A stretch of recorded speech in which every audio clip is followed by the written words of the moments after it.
Have you or anyone in your family ever been a victim of any kind of cyber crime? The numbers show more and more of us have had our credit card accounts hacked or an email virus has infected our computers. Remember, just last week, a nasty virus attacked some users on Facebook. We want to make sure you know what to do if you become a victim. And coming up in just a few minutes at 10:30, as a matter of fact, a special on cybersecurity. An expert will be here to answer your questions. Ask anything you want. Leave your question on our Facebook wall. Send us a tweet. We'll try to work it in. This is a Fox 25 News special, Protecting Yourself Online.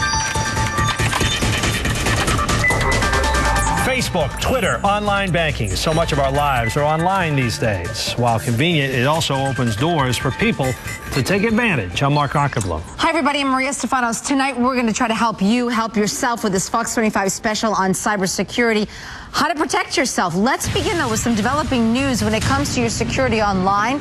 AT&T confirming it was the victim of an organized attempt at tapping into a number of their customers' accounts. The telecommunications giant quick to point out, though, that these hackers were unsuccessful. No accounts at this point were breached, but that is just one attempt that comes on the heels of a stream of high-profile cyber attacks against large government and private institutions.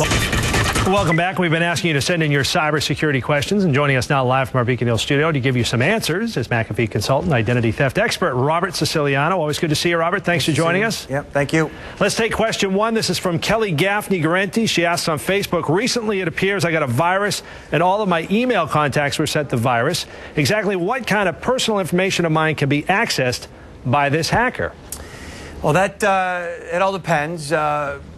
Expect everything was accessed. Wow. Everything on in your digital life, all of your files, all of your emails. Anytime you get a virus, you have to expect that some type of remote access technology, a spyware that can remotely not only access your PC and see your usernames and passwords, but even possibly control that same machine. How about that? That being said, you know, all viruses today generally are designed to make the provider, whoever created it, money.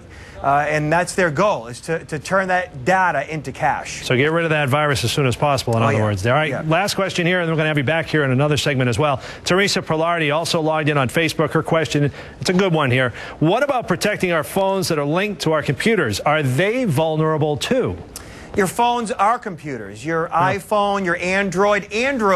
McAfee just did a study, and the Android viruses are up almost 300% in the past year. So any Android-based phones are wide open to new viruses, and they're a big target for the bad guy. All mobile phones need some type of an antivirus protection. So you also have to, of course, be careful about what links you click on, what text messages you respond to. You can't just download rogue applications from third-party websites. You have to know that mobile phones are just like desktops and PCs. Very good advice. Robert, stand by. We got more viewer questions coming up in just a few minutes. Whether it takes up space in your pocket or the pocketbook, you probably keep it by your side 24/7. But that doesn't mean your mobile phone can't fall into the wrong hands. In fact, a new study released by McAfee shows a sharp spike in viruses on mobile devices, especially on phones that contain the Android operating system, as mentioned earlier by Robert Siciliano. McAfee says most scammers operate by appealing for a piece of personal user information, then going back and using the data to snag financial information. They say the best advice is to exercise some healthy skepticism whenever someone asks for some info. Once again, live from our Beacon Hill studio to answer your questions about cybersecurity, Robert Siciliano, McAfee consultant, ID theft expert. Robert, appreciate you joining us. Question one, let's get right to it. Tony McPhee asks on Facebook, how do I protect myself if I realize that after I've logged into my online banking account that I have a virus? Does that mean that someone has my logon information? And if so, how do I prevent them from accessing my account and taking my money or stealing my identity? Well, the first thing I would do is certainly contact your bank.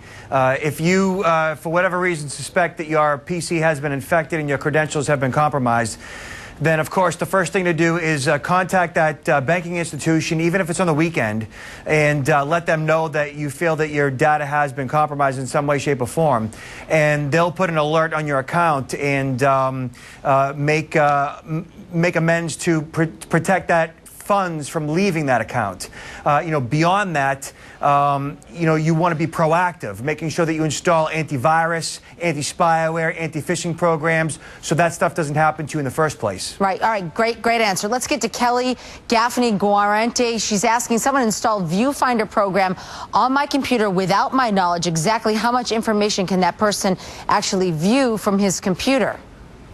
So VIEWFINDER, I'm not familiar with that. Maybe it's a remote access program or a spyware program. Keep in mind that you want to be able to have full control of your PC at all times, meaning that you don't want anybody else to have administrative rights to be able to install anything on your machine at any given point in time. So meaning that anytime you let your friends or your family use your computer, you want to have it set up so they have their own little place to go. So you're the admin. Nobody can install anything without your permission. Your PC is your digital life. It's access to your online banking, to your personal files, to online shopping, has your credit card information, sometimes social security numbers, and it's personal. It's yours. And there's certain things you share with others and certain things you don't. And your PC is one of those things you probably shouldn't. All right, Robert Siciliano, thank you so much for joining us on our Beacon Hill studio. Appreciate it, Robert. And that does it for this Fox 25 News special on cybersecurity. Fox 25 News at 11, straight ahead.